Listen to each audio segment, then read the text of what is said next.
Hello, everyone, and welcome back to the Autopsy with Maddee P. I'm your host, Maddee P. Girl. How's it cracking? This week I am wearing a bikini under my sweater. That's because my pool is open season, ho. I'm so excited because we'll go ahead and start with warm up. You know what? Let's dive right in. Let's get this shit going, okay? I'm reading Songbirds and Snakes. What is it called? Y'all know, Hunger Games. First, after the trilogy, the first one. I hated the movie. I think this is because I'm not a musical person and because I deeply care for Katniss Everdeen. She is a character that will live in my heart for the rest of time. And for you to take her bravery and make her a singer pisses me off. It's not her, obviously, right? It's Lucy, whatever. But District 12 as a whole. You know, and it really pissed me off on screen. And now after Snow White, I'm wondering if it isn't because of that girl. Don't even know her name. Lucy Hale, whatever. Lucy Gray. And Snow White. What is that girl's name? Rachel Ziegler. Maybe in hindsight, it's because I did not like her. I did not like her as Katniss, and I hated the whole country thing. Yes, District 12 is in North Carolina. Okay, we get that. Appalachia doesn't sound like that. First of all, it's a different type of accent. I would know. Thank you. So anyways, hated the movie. Absolutely hated it. Was so upset because y'all know how I feel about the Hunger Games. The book is incredible. The book is so good, but I'm trying to speed read it because I was like, I already bought Sunrise and the Reaping, which is the pinnacle. Okay. I'm in love with Haymitch. I love Haymitch so deeply. I'm an alcoholic. So I just watched part 1, part 2, Mockingjay. I'm going to have a whole episode where I discuss the Hunger Games, bonus episode, divulge it, shit it out, whole 10. And then I will not talk about it again. We will move on to a different book or a different side of life that I'm obsessed with for no reason. But her representation of addiction in so many ways, Suzanne Collins, it just resonates. It hits me so well. And in Mockingjay Part 2, he had to go soak out in a facility a mile down in District 13. And that just would have been me. You know, I used to think back in active addiction to like, if something were, I might have said this before, if something were to happen right now and like we get bombed, white people are persecuted, we're the only ones left on the list, really. Anyways, something happens. I'm fucked. I am going to have tremors. I'm going to seize out. And so to have that represented in like an emergency situation, what happens to somebody who's dependent on alcohol or drugs, like it's just interesting to me. And we'll jump into that during the bonus episode. That's all I have to say about the Hunger Games on regular automated television right now. I'm sorry. I had to get it out. Oh, the part of I was trying to read Songbirds very, very quickly, but I love it. I don't want to let go because I need to read Sunrise and the Reaping because I need to be at the midnight premiere of Sunrise and the Reaping. I don't care if I go alone. If I go alone, maybe I'll find the love of my life because I hope he understands Katniss as much as I do because I'm half of her, like emotionally, you know, like she's just mother. She is mother.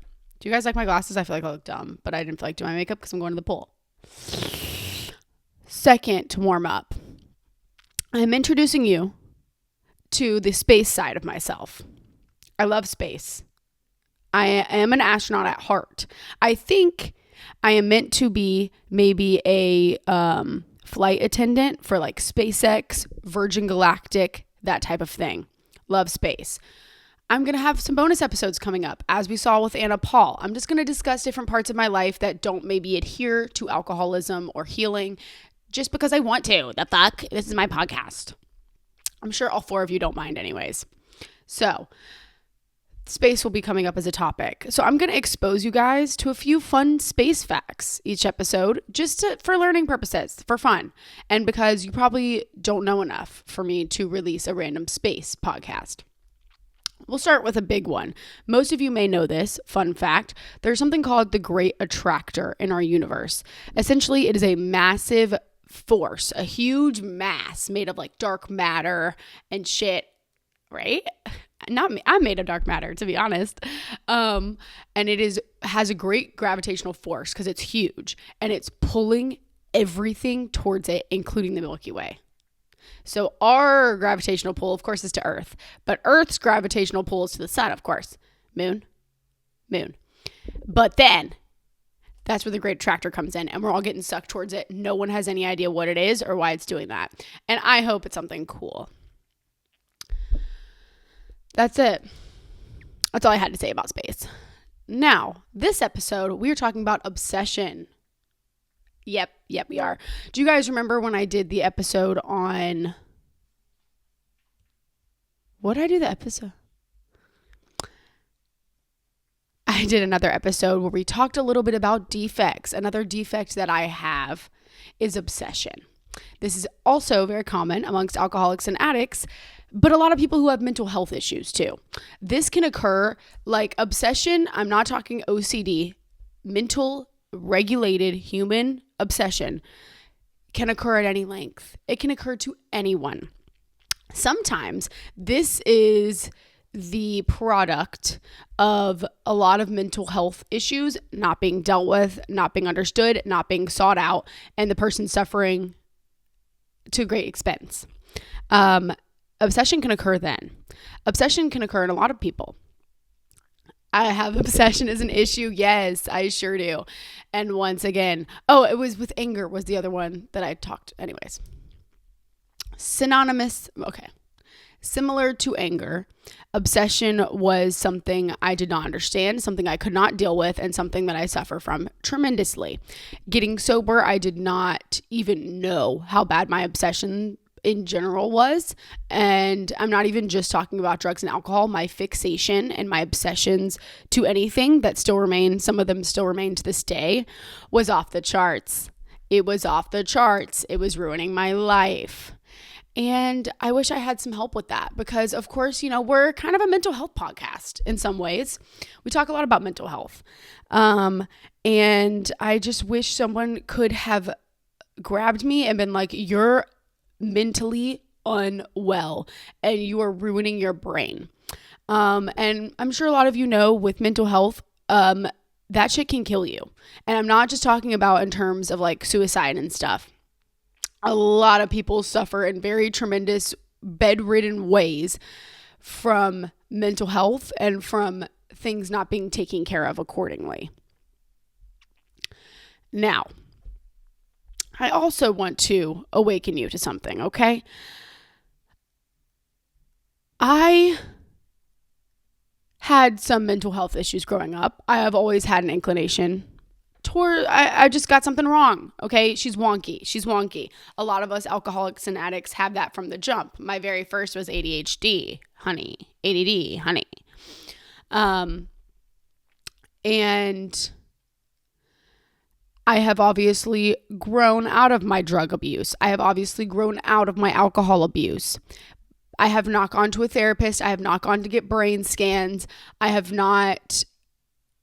not know actually the chemistry that rests inside of me. I have no idea what it looks like to this day. But what I can tell you is that without a shadow of a doubt, my brain has a chemical imbalance, let alone naturally, whatever occurs to me, but due to my alcohol and drug abuse, because it is indeed impossible that would not be the case. Due to the amount of drugs and alcohol I've used. I've talked myself out of this a million times. So I'm talking to you. That's kind of why I shared that. I want you to be aware that you probably have a chemical imbalance and you are probably facing a little bit harder of mental stuff than you think you are. If you're in a great state, fabulous. Love that for you. We don't need to conquest it right now. But if you're suffering and you're like, I'm sober, I'm not happy, I'm confused, like I'm all over the place, my emotions are running rampant, I want you to remember the toll that your body and your mind has taken with drugs and alcohol. And that does not, what is the word? That is not exempt from you. I thought it was exempt from me. I thought for some reason I wasn't going to be left with issues. I don't know why I thought that, but you are not exempt and there is nothing wrong with it. But we got to grow, queen. We got to grow, and we got to figure out what these problems are at their core so that we're not throwing tequila down our throats anymore. Or popping a bunch of pills. I love saying pills like that. Quote of the week. Obsession is a young man's game. Straight and to the point, boo. Because facts. Now, again, this is a kind of a defects episode. So this is to those that it applies to, okay? Like I said, we are talking about obsession, not on an OCD level and not necessarily just drugs and alcohol based. Again, obsession can occur in anyone. For me, this looked across the board. I could be obsessed with a situation. I could be obsessed with fixing my hair. I can get caught in these trances. And I'm not using the word loosely when I say obsessed. I'm considering them trances, honestly. Especially when it came to drugs and alcohol, I was stuck in this trance. And like, I think the reason I boiled down on obsession and why I got obsessed with my obsession was because I just think about how many like memories that I just didn't take, or like how many hours I've ruined, how many like relationships and like conversations, moments that could have been bonding, I ruined because I was obsessed and ruminating. A lot of that was the obsession with drugs and alcohol. If you are thinking about drugs and alcohol in a way outside of the environment that you're taking anything or doing anything, you have a problem. And it sounds like me being like, you have an issue, you need help. Suffering from obsession is not fun. It really, really hurts. And it puts you in this trance-like state. And the longer you're kind of in that, I feel like the more your brain doesn't have the opportunity to develop, and it's getting like gouged and fucked because you're just in like this trance, in this state. And if you ruminate, if you're thinking about alcohol, if you're thinking about substances outside of your place, and you kind of know that your entire day, you're just thinking about the point when you get to drink alcohol, just because you didn't drink in the morning, the exact moment you had that craving, and you can hold off until a certain time, just makes you high functioning. Sorry to tell you. Doesn't take you out of the category of obsession or the category of being an alcoholic and addict. It's just a little more high functioning, okay? And I also wish somebody would have told me that, because I could have grabbed myself a long time ago and maybe taken a break and really seen, and that's another thing I wanted to say too, is that when I tried to take a break, okay? When I discovered that alcohol was ruining my life and I was very sick and I was finally starting to understand why, I would try these breaks. If it's hard to take a break, you have an issue. And I think I've talked about that before maybe, but that's how I kind of fell into it. It wasn't so much I'm an alcoholic and I know it and I need help. It was more so like I thought this was going to be really easy for me just to take a break, and I actually can't. And like, holy shit, I actually need help to take this break. And I think alcohol plays a weird role in all of our lives. And I think it's like this weird character that exists to you, whether you're like an alcoholic and addict or whether you're just somebody who maybe is a heavy drinker or uses a good bit throughout their week. It's just like this weird creature that exists to us. And I don't like that. I don't like the fact that you absolutely get nothing from it. That's what pisses me off about it. And that's what was able to keep me away from it too, was like, there is actually no benefit aside from if you're a light drinker and like social anxiety, but like lubrication, social lubrication or whatever it's called. There is no benefits, So that kind of goes with when I first got sober.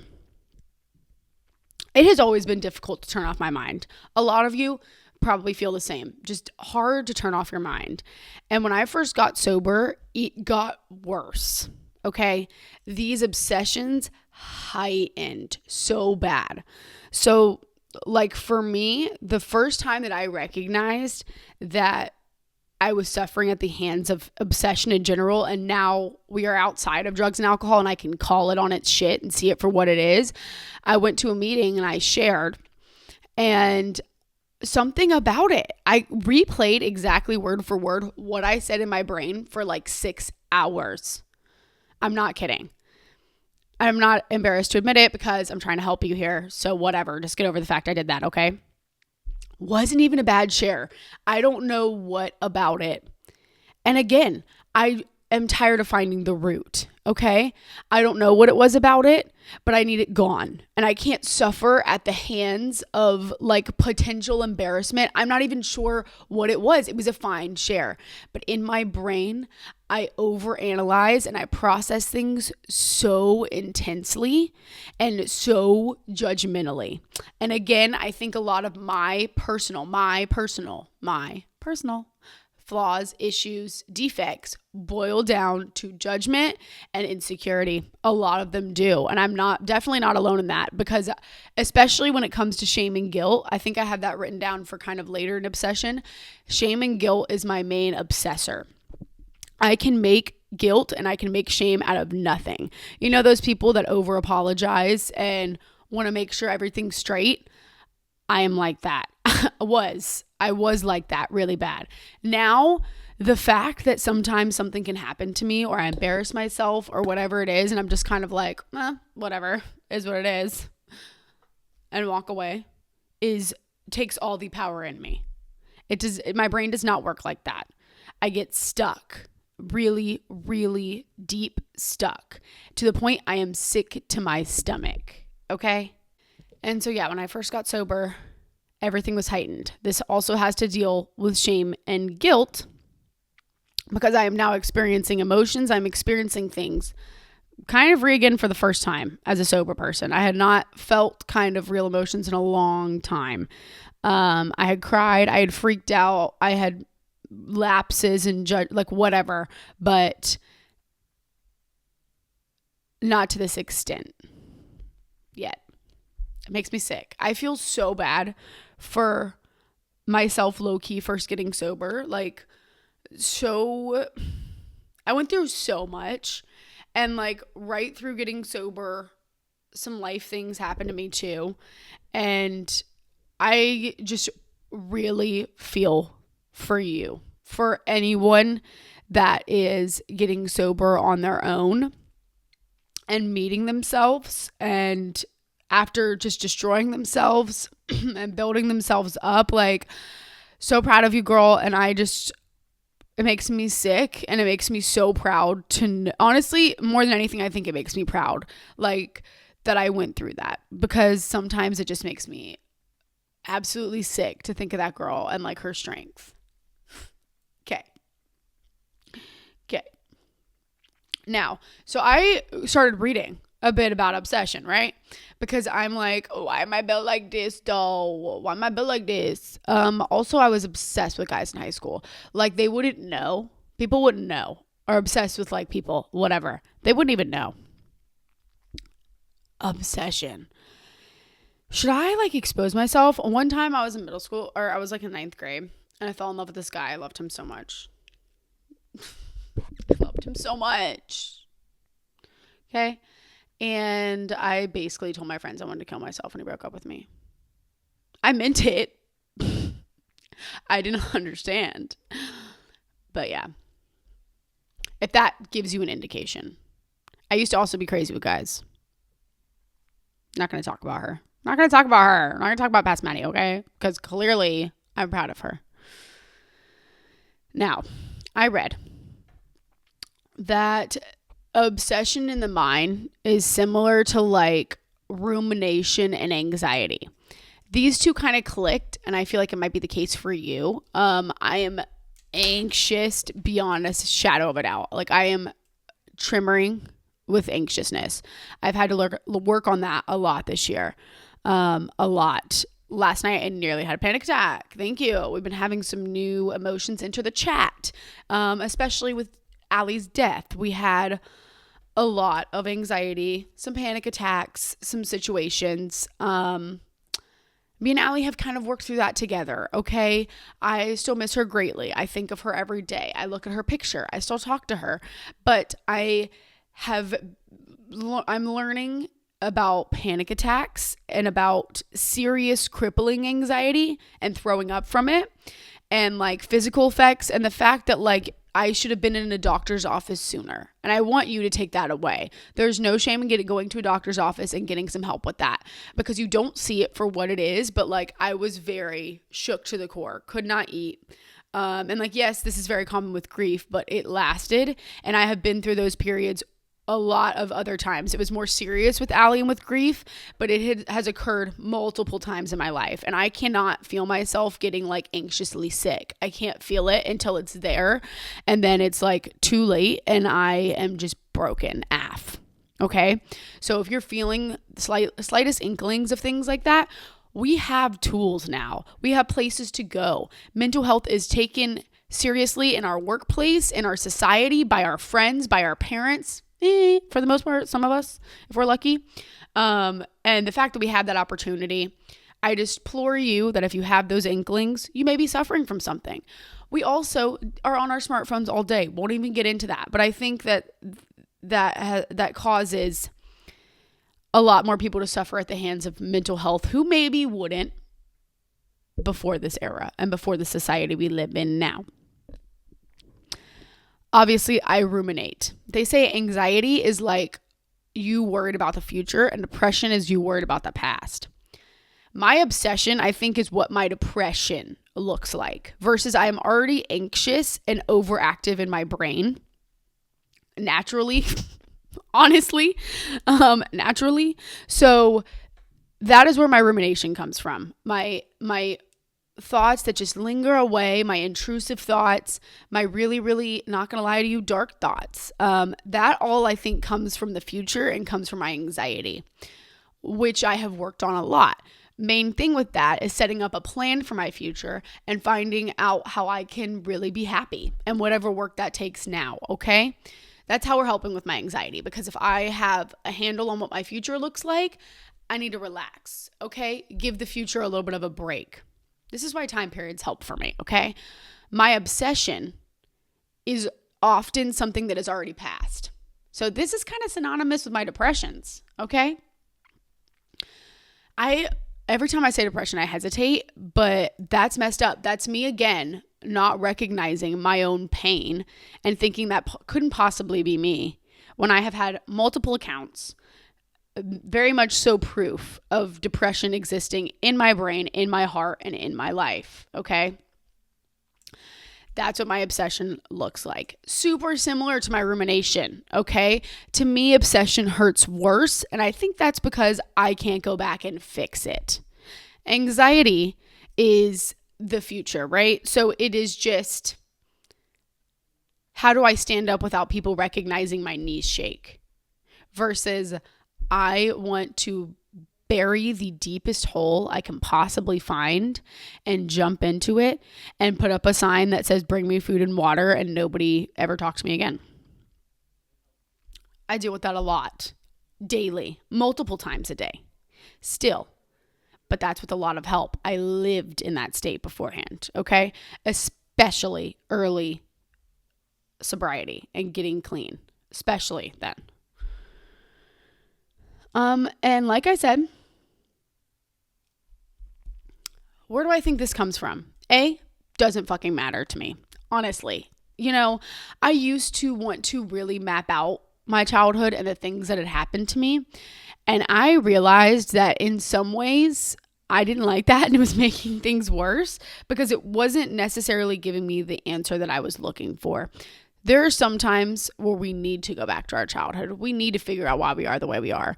For me, I just want to fix that shit. That is my personal relationship with obsession. And yeah, okay? That's just how I feel about it because it brings me such great pain to walk back through the steps and find its base.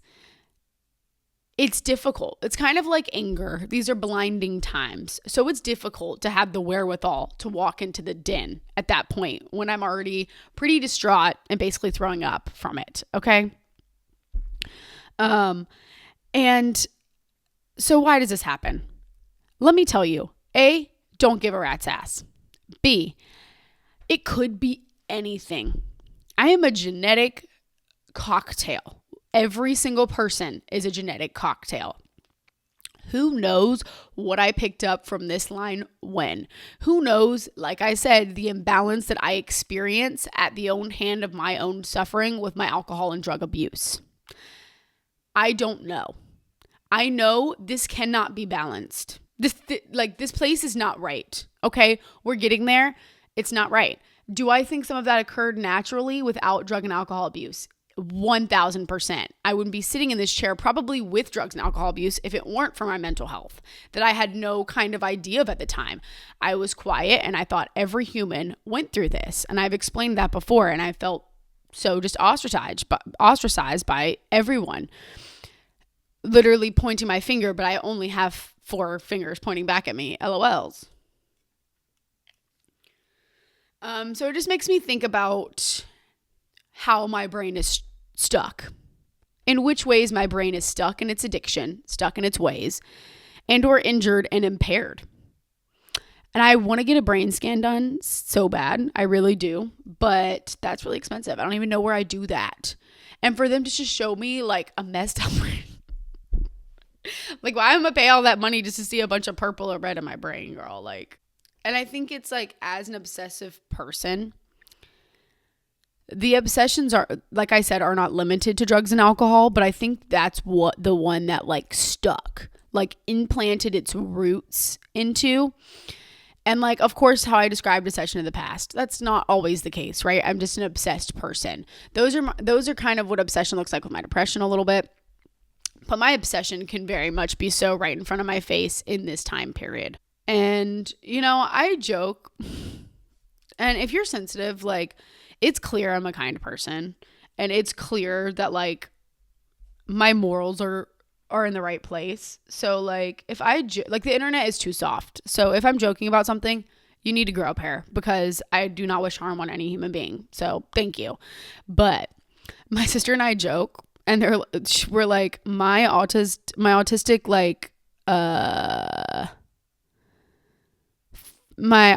fixation is like literally alcohol and drugs. Like, and I swear this is true.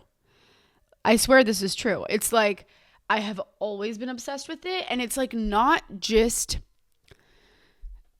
taking them and feeling release and whatever, like the actual, like, it's interesting to me, the entire process, and like why, how drugs are made, what are the effects, like LSD style, DMT, you know, ayahuasca, things like that too. And when I was younger, just being like, that girl is so cool, she's fucking drunk. And I think we don't recognize how much these things overtake our life. I cannot see, me as a person, self does not recognize self when I'm being destroyed. This is like, you all know this. Self can't see self. And in these moments where I'm hurt the most, and where I think like, if there were scars on my brain, like if we developed scar tissue through being in pain, whatever, my longest scars are from obsession and depression and anxiety. And it's like, we don't take it seriously, but we don't recognize how completely exhausting it is to be preoccupied all the time. It is so exhausting and painful. And we all have things that preoccupy us, but to have something to the extent and magnitude of like, you are a zombie kind of walking because your brain is on autopilot and you are not here whatsoever. And it's intrusive. It's intrusive. We don't want this. And I don't think we recognize that. We're fighting. Whether we know it or not, there is an internal battle going on. Our brain is doing stuff that we don't even know about. And we have something up, even just for a little bit, before we're completely broken, that says, shut the fuck up, in our brain. And it is being intruded. It is intrusive. It is not of us. Well, that's a weird way to put it, but like, it is of us, obviously. But you get what I'm kind of saying. The human brain is so trippy. But like, it's intrusive and it's painful, okay? And for me, and for many others, it blossomed from basically emotional dependency and for need for control. There are a lot of other reasons, but like, I don't need control in my life. I have never necessarily needed to be the one in control and in charge, but I need everything to be right. And like, that's where I'm a control freak. Like, you do you, boo. I don't like telling people what to do. I don't like, being that way, but I need things to go right. And when they don't, I get like absolutely stuck in that. Okay. And now, like, we have the privilege as people getting better, as people growing or getting sober, or even if you're not getting sober, just growing. We have the privilege now to not be confined to that bullshit and to not be confined to obsession and to anxiety and depression. We have the privilege to work on it. And like I said, we have the tools. So and a lot of people obsessions too, because obviously it's extremely intense. Being in an obsessed state is obviously extremely intense. And for a lot of people, it comes with intrusive thoughts. Myself, very bad. I have very bad intrusive thoughts. Sometimes I still get them. And when I do, I want to throw the fuck up because I've worked so hard to rid myself of that shit. And when I get them, I'm just like, ugh. But that's the anxiety in me. Okay. That's the inability to let go, chill out, and let my higher power take the reins and have control of my life and my heart to keep me pure and to keep me away from drugs and alcohol and to keep me happy. Now, I feel like part of my obsession in alcohol and drug use, my intrusive thoughts would just get so bad and so like this that I would just act on them. Like, I'm not kidding. I would be so tired that I would just act and just do what the thought says. Oh my God, did this get me in some serious trouble so many times? Again, if there were scar measures on my brain, several would be from these occasions. And I think that's what people don't understand, is that they think that you're just going off these thoughts. You're not thinking before you act, or you're not like, but it is painful. It is hard to be fighting that constantly and like get to a point where you're just like, fuck it. Like, what does this shit even matter for anyways? I'm on this stupid fucking rock. Like, and yeah, that's like just when my walls really came down. And I was after a bit, I started to understand I am somebody with no control. And I think maybe that's where a lot of, the first step in the program is like admitting that you're powerless over alcohol, that you're powerless over substance. And like, I was realizing I was also powerless over my own mind at this point. Like, I had given in to these intrusive thoughts that like so much that like I'm just acting on autopilot. I don't give a fuck anymore. The walls just came down really bad. And for me, dealing with obsessions and stuff like that looked more like time periods. So like for me, it would be like a few weeks at a time where I'm just stuck in this loop in my brain, especially during active addiction, especially then.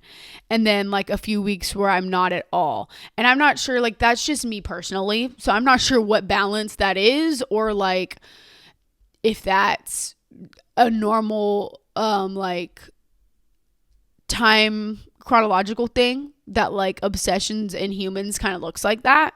I'm guessing so, but mine was always time period based. And a big like trying to look for triggers and trying to look for things that causes that. And a big one for me is burnout. And like when I question my life often. Even at the beginning of this podcast, I went through a few obsessive phases.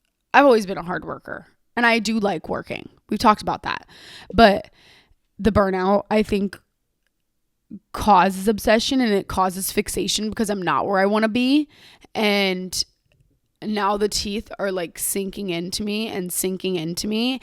And I tried really hard to control my burnout at the beginning of getting sober. I get frozen in time. This is a common illustration of my mental health.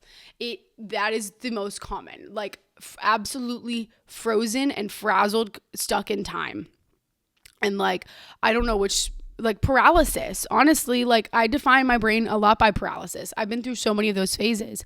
Again, we'll talk about like the mute episode I had in Florida, which is just flabbergasting to me that I basically didn't speak for like fucking a year almost. Like, and not recognizing that as mental health disorder and not seeking help for that. Anyways, we talked about it a million times, but like I was paralyzed. I had so many directions to go in. I was so obsessed. I was so fixated. My brain could not stop long enough for me to live cohesively in my brain at the same time as my obsession and my intrusive thoughts. And it was really painful to me because I didn't want to be on earth low key. Okay? Like, I'm not scared to talk about it because we need help. Okay? When I feel an obsession coming, when I feel that shit hitting, it's just like, okay, buckle in, baby. We about to have to wait this one out because I feel virtually powerless. A. B. I'm going to have to now I have to work my ass off through that because I know fucking better and I know I need help and I know I'm struggling. And I could not articulate that. And I think people with paralysis, and if you know what I'm talking about, articulating that is like absolutely impossible. Only professionals kind of understand these ideals and like how to deal with obsession and what it looks like. And like, yeah, moving forward, you know, kind of getting out of those stunted places and recognizing my pain and finally someone being able to tell me why I'm paralyzed. Okay, so I've just depicted for you my life with obsession, my pain, my trials, my tribulation. I volunteer. Tried to keep that out of my mouth, but I couldn't keep it out. So that was what I face, yada, yada, which many of you, I'm sure, can resonate with. Now I'll say some things we do, okay? Some things that have helped me in my personal life with this personal chemical imbalance queen. So I could not really... Okay, so first things first, I need to recognize triggers. That is something I look for at the base now of a lot of my mental gimmicks and shenanigans. And I implore you to do that as well, is looking for the base and the trigger really quickly, because that saves us a lot of time. Because not only can we keep ourselves from going in those environments, doing those things, we can recognize where this stems from in our brain. Okay? It's almost like evidence. It's clues as to why does this trip me the fuck out? Why is this causing me extreme distress? Okay. It's hard for me to recognize triggers. And I think that's where my issue comes in with self not being able to see self. Because clearly I can see where my anger is an issue. I can see where my gluttony and where my lying was an issue. I can call that shit for what it is and tell myself that face to face in a mirror and try to come to terms to fix that. But this is where self can't see self. And I need a pinpoint. For me, in my personal recipe, my personal chemical imbalance, I need a point. Maybe it's proof to show me that I am indeed mentally unwell or unfit to be going about my life while doing myself an injustice of not trying to fix it. Okay. I said kind of burnout is one. But what I mean by that too is taking life too seriously for too long. Which I know is like, how is that? That's not really a trigger. Is it? You get what I'm saying. And like, I can recognize this now. We have talked about my schedule. We've talked about how important my schedule is. It's important for me to be routined. It's important for me to be scheduled. But most importantly, it's important for me to have fun. And I need the schedule. I need also the fun to exist within that. We have healthy guidelines. I'm like a baby you put into a playpen because I'm crazy and I'm an alcoholic and I'm a goofball and I'll go all over, swinging all over. I just need to be in a playpen. That's all. Just a safety mat, like a padded room situation is what I need for my fun. And when I am living vigorously by this and I am not doing what I need to do socially, or for my heart versus my mind, and for now versus the future, I get stuck in the obsessive place again. This also is triggered by mania. I am not diagnosed. I do not have anything. Okay. Yeah. ADHD, ADD. But I think honestly that was a ploy for them to sell, for Big Pharma to give us all Adderall when we were kids. Because way more of us used to be on Adderall. So I wonder about that. Well, do I? No, I haven't. She has it. I think she has it. But I don't have any other diagnoses, okay? Again, I'm sure if I went somewhere and asked for that, I'd probably receive 10, okay?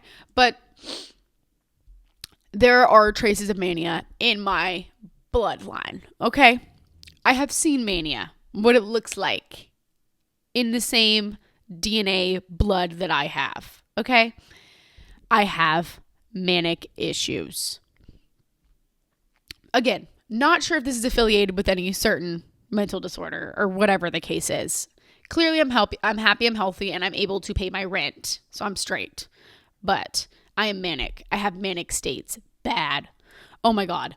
During my walking zombie stage of active addiction, active alcoholism, the mania, like I honestly would see pictures of myself, and looking back sometimes I'm like, is she coked up or is she manic? Who knows the difference this evening, folks? Actually. And when I get really manic, and this can happen to me, like it still happens to me. Like this is just something that happens to me. Mania is something that I'm getting currently, like right now as I'm watching you, like that is something I will be leaving to work on. Like I am in the midst of trying to understand mania and manicness in my brain, and like crazy and losing grips and losing like ties to earth, like that. I'm much better at that now, okay? But I'm currently trying to get to the bottom of it. This is an issue I have.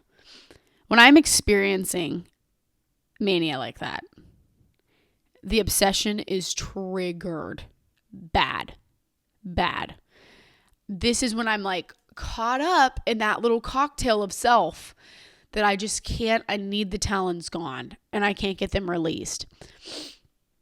So when I feel myself getting manic now, that is kind of why I'm working on it now, because it's now presenting an issue in my life with the obsession, and I don't want the obsession. I'm tired of that shit. And I'm seeing some mania traces come back a little bit into my life. Okay. I can feel mania. Mania is something I can feel coming from 1,000 miles away, especially somebody that doesn't get drunk anymore. Like I can feel a change in my body happening. I think maybe before that's what it was. Like I was too drunk or too coked up to like recognize a change of mental state like happening. Like I think usually maybe that would scare people, but I wouldn't know. I was fucked up. So now I can feel mania. I can feel when this is occurring. And it is important for me to stop it as it comes. These issues, these obsessive states can be anywhere from big issues to tiny issues. And honestly, sometimes it does surprise me what sticks. Like the meeting, that one day sticking. Like, what? And I'm not going to give too many examples because these are personal things in my life that I don't want the internet to know. Like that it's just too personal for me. So like, that's why I'm not getting super specific with situations or whatever, because it's yeah. And on here I wrote, which has helped me, but I kind of already said it, but like the balance of stress, work, play, and social. Having these four balanced, which is a lot of work. I see people posting about it all the time. It is a lot to ask of somebody to like try to align all of these things in your life so that they are balanced. But like those things being balanced, like I'm very situational, and like it allows me peace. You step back and the equation is balanced the way it is supposed to be. That's why also homeostasis, is that the word? Just balance, okay, in my spiritual life is also very important to me, because I think that's maybe where I struggle naturally. And maybe this is us talking just about problems and where we think they come from, whatever. But I think that's where I suffer naturally, is with balance. Like something here doesn't do balance well naturally. It doesn't need it. Like it does. It doesn't know that though. And so I think now I have to focus on balance in my life to keep from these obsessive things and these thoughts and these uncontrollable things to filter back into my life. Because obsession looks like obsession in one day, and then the next, like, who knows if I'm drunk based on that. And like, I like to think I'm mentally strong for all of this. But again, Allie shows me the importance of staying on top of that shit, and the importance that I think I know, we think we know, but we really don't. And we lie to ourselves so deeply. At least I do. I really do. Like, you've seen it take account on here many times. Like, I lie to myself so deeply that, like, who knows? Like, I don't know. So anyways, if you suffer with obsession, you suffer with all that stuff, balance is a key. I think balance should be a key for anybody in sobriety, suffering with alcoholism and addiction. I think that's obvious. I mean, it's part of the program. Balance is essential, unity and service and all of that. But I think it's easy to see those things talked about in the rooms, to see things on paper, to read about it, to work with your sponsor. But it's another to really start to work on these things in your life. And I feel like that's what I'm trying to bridge the gap on, to show you where it started to actually take place in life and like where these things can actually change us. And it's not us just meeting in a room talking about sobriety and talking about getting better. I love that, but it's hard to connect those pieces and to see how we fix that realistically in our lives. So yeah. Balance is key, girl. Balance has always been key. So I will share one that I went through recently. I won't share exactly what happened, but like something happened, okay, at work. Very minor. Tiny. So minor, okay? This was not a big deal. The world did not cave in. My job was not at jeopardy. Nothing bad happened to me. I got stuck on this thing for like a week. I'm not kidding you. Like, I labor breathed over it like twice. And it's just my anxiety, and it's who I am, and I have to work with that, and I have to understand that. I can't be so mad at myself when these things happen. And I think that's another huge turning point of how we structure things in our life now, is that like back then I was really tough on myself for that.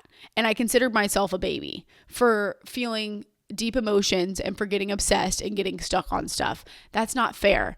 That's not how we operate anymore. So now I'm here for myself immediately when I'm encountering this issue and this obsession in that moment. Is it silly? Is it minute? Is it childlike? Yes. Do I have a choice to walk away from self? No, under no circumstance. And that's another example of how the rooms and of how sobriety and getting better actually comes to play in real life and helps us in super beneficial ways, regardless your age or your circumstance. If you have kids, if you don't have kids, where the fuck you're at. And that's a big example for me. I've talked about being there for yourself a million times, but it's a really hard lesson to learn. Another one of my biggest feats and another pinnacle of my success in my personal sobriety thus far. In this moment, after this happened, was towards the end of work. Okay. I go home. I can feel it. I can feel like the mania hitting me. I knew it before I left because I was like shaking, and like, I was just like, something ain't quite right. And this thinker, she's wonky. My friend's talking to me. I'm not there. And I'm starting to recognize I'm stuck on this situation. We go to the car. We go to leave. I just knew I need to call somebody. And that was my immediate thought, which takes time to get there, which I know sounds like a silly feat, but my immediate thought, I need to call somebody. This wasn't an AA person I called. This was a work person, okay? It was late at night, and I didn't feel like explaining the situation, okay? It was just, I chose somebody else in this experience, in this time, okay? Called this person, talked on the phone for like 10 minutes. This person helped me greatly. This is a normal person who was like, you're losing it, you bonkers ass bitch. And I'm like, oh, thank you. I was just losing it. We're good, people. We're all good.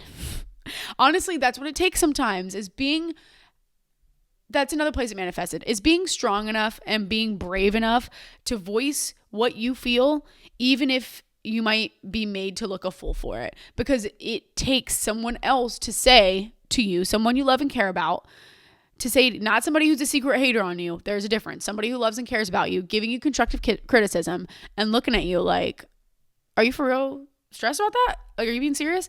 For me, that helps. For someone else, that might be a deterrent. But for me, for this person to be like, girl, you're straight. get a grip. You don't drink anymore. Why are you being crazy? Helped me a lot in that time. Had them on the phone. Another thing with mental health. It cannot be at anyone else's expense. Your pain, if you're asking them for help, you're asking your friend to kind of come in, help you out, never to their expense. It cannot be to this person's expense. I knew when I talked to this person on the phone, I would not be on the phone with them for more than 10 minutes because now that's at their expense. It's just like, if I can't get a grip on my own, then I need to be medicated or I need to go see somebody. But it's just important. I like you to recognize that we need to keep people in mind and that like we don't use people anymore. And like I think that might be natural for people to grab someone close to them. Like if you're going to word vomit and you're going to do all that, I think it's better that it be another alcoholic. Honestly, like when I feel that and I just need to get it out and I just need to like go for 15 minutes and like go nuts on my venting, I usually choose an alcoholic or an addict because it's easier for me.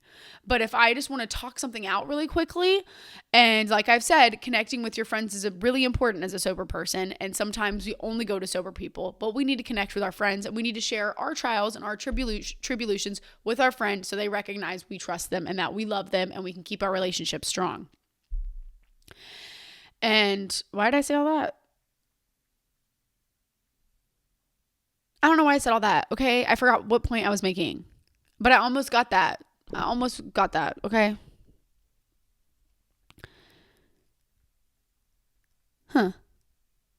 Just that nobody's at our expense and that we're understanding that we're grown-ups. I think that's helpful. I think sobriety gave me that. And it helps with my obsession too, is like the fact that I'm a grown-ass bitch.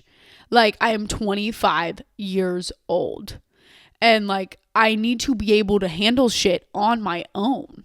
Like, and I think sobriety gave me that, like, because I always pictured myself as a kid, I think, and like emotions are so big to me and like I just have such big feelings and it hurts so much and I'm so confused.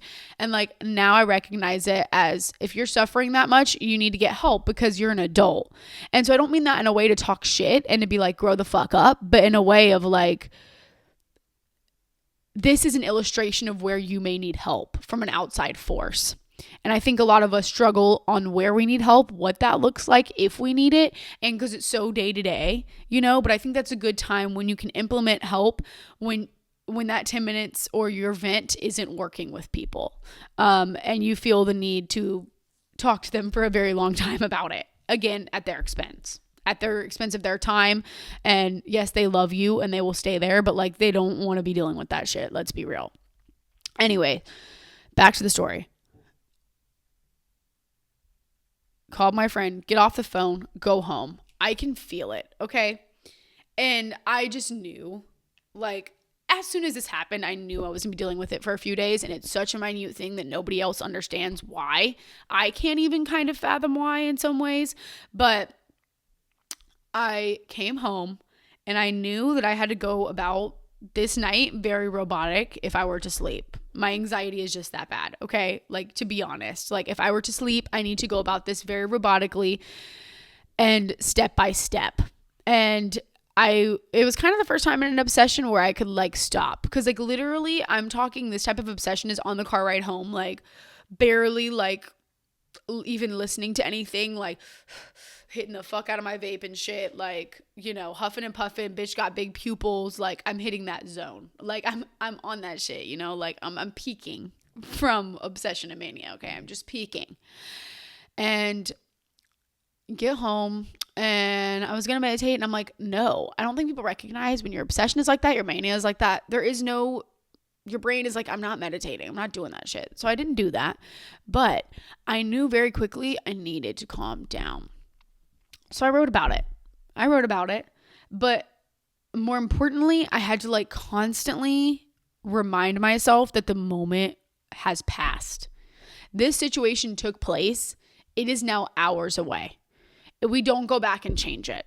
And like for somebody with anxiety, with like rumination stuff, to think that way is like huge. And I took that as a big win that day. It did take me some hours to go to sleep. I did get over it. I did get over it eventually, but most importantly, I recognized it. And I recognized that it was unfair for me to be left in that state alone. And that if I'm going to turn my back on her, then I can go ahead and say fuck it to a lot of shit, because that ruins a lot of the work I've done so far and being there for myself and being rational.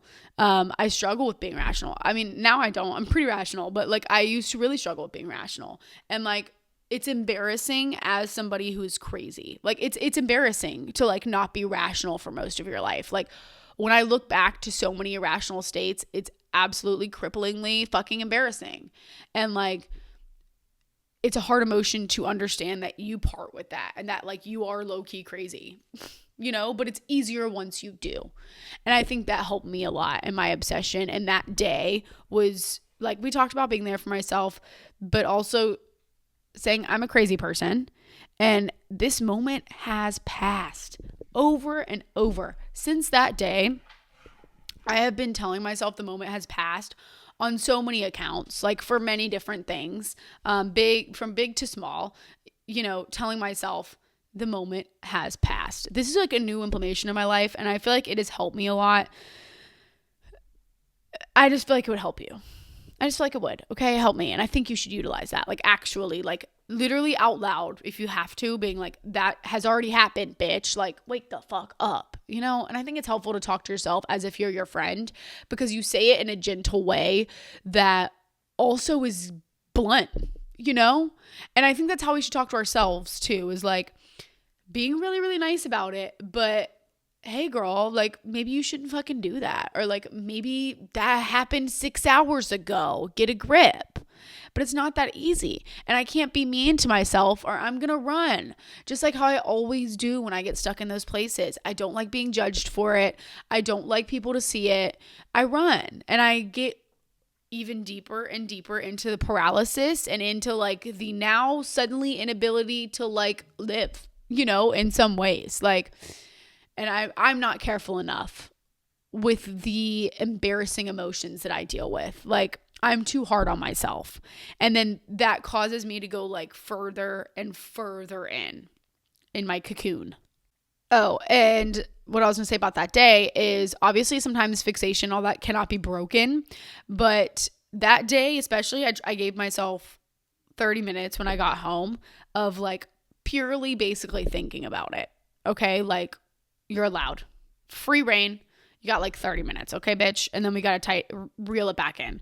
So I feel like also time periods help with like, okay, we're giving ourselves 30 minutes. And I have a friend, I'm sure she wouldn't mind me talking about this. And she says like 24 hours after a breakup. Like we give ourselves an allotted amount of time before we repair it. Just give us a chance, before I bring in the big guns. And immediately with obsession, distraction. It works for me. I don't know if that's healthy. Again, I'm not a doctor. I'm not a mental health specialist. So like some of these things I say could be unhealthy, but like they work. So I don't care.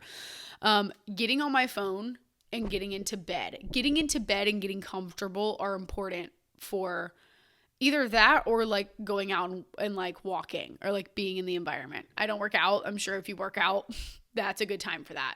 Maybe I should work out. Note taken. Work out for mental health. Never doing that shit. No, I will. I really will. But letting myself like just get distracted. Okay. Like let's turn on something else. Like, can we get distracted by this? But then later at the end of the night or whenever it is, making sure I reconvene back to that topic and try to figure it out, because it is going to come back and it will find me, my wife, and my kids. It's finding all of us and it's feeding on this family. Okay. So running from it does not help, but like distraction for a little bit to get out of the state, in the state where self cannot see self. I am like scared that, and why I think I'm taking it so seriously and trying to figure out like the root and whatever is because I'm worried that one of those intrusive thoughts or one of those manic obsessive episodes is going to lead back to me relapsing. and like getting stuck in it and something bad happening and like I can't shake it. That's why when I say my brain stops and I think I've scared myself, like I said last episode or whenever it was, about, you know, like relapse occurring, I think maybe part of that too is because I know that I'll get stuck. And like there has been very few times where I thought on it and like how I expressed my intrusive thoughts became so big at some point that my walls broke and I just gave in. Like that can very well happen to me as a sober person too. And like, I hope that illustrates to you why we should be taking these mental health things so fucking seriously, because it does scare me. And I think that's where a lot of relapses come into play, are these manic states of these mental health issues that we all face. And like, I don't know. I never recognized mania to be mania until like it's spelled out for me and it's clear as day. And like, after all that, it's just crazy to me that we don't recognize it, because like after all that time and going through honestly so many manic episodes, so many things like that, and like I hesitate to say that because I'm not diagnosed. There is nothing tying me to an ideal of mania, okay? As in, like, I just know it's true. I know that's what I feel because, like, it is a different state. Like I explained how I can feel that now because I'm sober. It is a different state and a different frame of mind that I do not fucking like. I do not like her. And there is a chance she leads me somewhere detrimental. And I can know that much in my heart of hearts. Yeah, it's like an itch you can't scratch. And, like, when your obsession is gone, like, you don't have anywhere to direct that energy in early sobriety. At least for me. And I think that's maybe why, like, the beginning of my sobriety was like a huge manic depressive state, like a stuck area.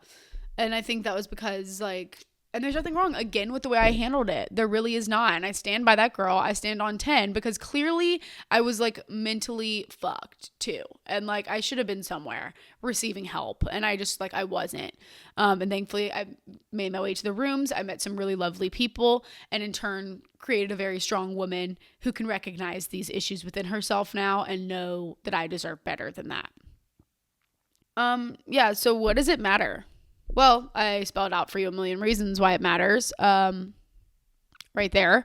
But this is something that I stand by, but like, we're not allowed anymore. That's how I feel about it. Is like, once you take that vow, you pick up that white chip, you are starting to be a sober person, or even if you're not affiliated with alcoholism and addiction, but like you growing and you taking that vow and you standing on it, what that tells me more so, yes, stay away from drugs, yes, stay away from alcohol, but more so like I'm not allowed to be that way anymore. I am not allowed to revert back to my old ways. It's just out of the picture. It's out of the question. I have to experience these new things in this new mind and find where her mental issues are and like where her poor attributes are affecting her life. And like, I can't stand by and watch it happen anymore because it does matter now. Like before it didn't matter what I was doing, but like my actions don't matter. Certain things I'm doing don't matter, but like it matters now greatly. Who I am and what I stand by is important and essential in me staying in this state. And I want to fucking kick ass and stay here sober. So I think that's a big answer for me. Why? Because we don't have a say. Because we have to be better. Like, it's just the way it is now. At least for me. At least for me. Okay?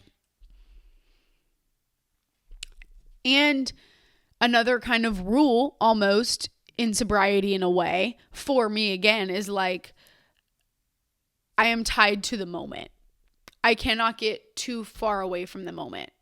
Again, we've talked about how absolutely low-key impossible that is, of course. And like, that is a trial for every human, not just somebody affected by drugs and alcohol. But now it is an obligation. Like, I need to stay as close to this moment as I possibly can, because when I get too far ahead, I get too far behind, I ruminate, I get obsessed. Now I'm in the hands of my addiction again, because my addiction is not the alcohol. My addiction isn't here. I am the addiction, not my drugs, not my alcohol.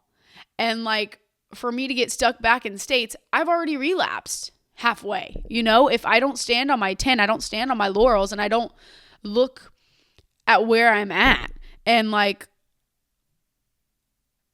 understand that I am just not allowed certain things. The way that my hand is dealt, the way that this chemical balance works is that I got to stay in the moment. I have to. It's just like kind of like a rule I made for myself. And maybe that's why I think sobriety can be hard, because there's so many rules, there's so many things. And like when you understand your personal recipe, your personal imbalance, where your brain is suffering or is still scarred from your abuse or whatever, you can see which rules really apply to you the most and keep you alive. Like, yes, we reach and we try to do everything we can. We try to stay on the top of our mental health. We try to follow all these sobriety rules. We try to do our readings, whatever. That shit's cool. That's important. Like, kudos for anyone that is also in the program and loves it as well. But like, there are just certain things that I can't be shaken from and that I cannot do, because I just know it's a hop and a skip away from a relapse, or even worse, like honestly, we'll be getting to that mental state and not even fucking relapsing, like just being stuck there sober. And they call that like white knuckling. And like, yeah. So I think just finding your little things like that, and not everyone's brain is the same. Not everyone has to be stuck to the stay in the moment concept, but clearly, as I've kind of mapped out and illustrated some of my mental health, it's clear that that's important that I do that because I get lost along the way. Someone else might not have that issue, and maybe it's easier for you to stay in the moment. Maybe you need to stay away from other things or certain ideals or certain places in your brain that can't be itched. Because now as sober people, I fear that all of us at certain points in our brain just have spots that can't be itched is the main issue, you know? And this grows with us. Sorry, my camera died, y'all. But essentially, reality check-ins really help for me as a crazy person, okay? And not in being hard on myself, but just kind of being like, are you being dramatic? Is this real? Like, what are you truly experiencing? And I feel like it's not like, am I being dramatic in a bad way? More so like being rational. Like, am I being rational right now? Not to come for myself, but to be realistic and like keep me human and like keep me kind of more so like everyone else in a lot of ways. So I do a lot of reality check-ins. That's really good. Okay. And then I think the issue with a lot of us that deal with everything I just illustrated and spelled out for you is that we're like control. And the answer to all of this is to let go, which is impossible. Really not impossible. It is hard to do at times, is to just let go. But that is very similar for me in the feat of we're here now, is I just have to remember, let go. Let go. This is not me. This is not worth the time, not worth the energy. And to have letting go kind of too is one of my bases. It fixes a lot of issues that exist out of me needing control, when actually the answer is not control. The answer is no control. The answer is to let go and not worry so much, which of course is hard. Okay. You get it. And it's like, it's not helping. The obsession of something is not helping it to go away. It's not helping it to be fixed. Whatever you think the problem is that needs to be fixed, it's not doing anything but putting you in pain. And I genuinely thought in some way, somehow that would fix it. Overthinking it to the bottom was going to be the answer, but we never think it to the bottom. We think it in circles. So like, we're not thinking linearly or whatever, like we're thinking like this. And I wish I'd recognized my patterns of thinking sooner, and that really I was just doing this. I'm not getting anywhere. Reality check-ins. Okay. Well, that's it, my queens. I hope you have a great week and are able to take your control back, because you deserve it. Okay. I love you. Have a good week. Bye.